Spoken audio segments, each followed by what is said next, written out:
കൃഷിയൊക്കെ എനിക്ക് മടുത്തു. മോനെ അധ്വാനിച്ചാലേ ജീവിക്കാൻ പറ്റൂ. എനിക്ക് അധ്വാനിക്കാൻ വേണ്ട, ഇഷ്ടംപോലെ ചോദിക്കുന്നല്ലോ. എന്റെ ഒരു എനിക്ക് മോനെ നിനക്ക് എന്ത് പറ്റി? ശരി, നിനക്ക് ഞാൻ പോകരുത്.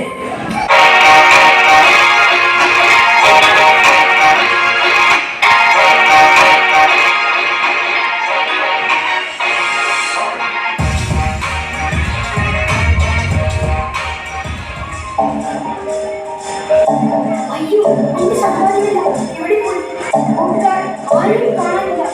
ഞാൻ ഇനി എങ്ങനെ ജീവിക്കും? എനിക്ക് ഒരു ജോലി തരാമോ? ഇവിടെ ജോലിയൊന്നുമില്ല. വേണമെങ്കിൽ പന്നികളെ നോക്കുമ്പോ ജോലി തരാം.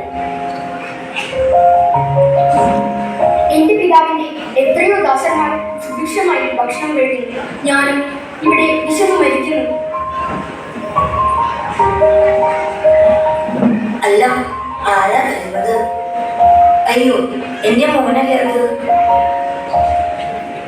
പിതാവേ, സ്വർഗത്തിനെതിരായി നിന്റെ മുമ്പിലും ഞാൻ പാപം ചെയ്തു. നിന്റെ പുത്രനെ വിളിച്ചുവിടാൻ ഞാൻ യോഗ്യനല്ല. ഉടനെ മേൽത്തല വസ്ത്രമേള ധരിക്കുവേൻ.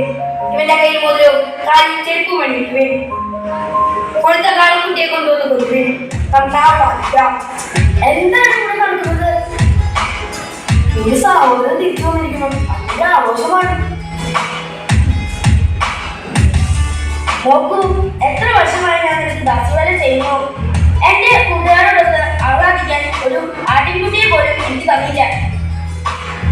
മകനെ, നീ എപ്പോഴും എന്നോട് കൂടെ ഉണ്ടല്ലോ. എനിക്കുള്ളതെല്ലാം എന്റേതാണ്.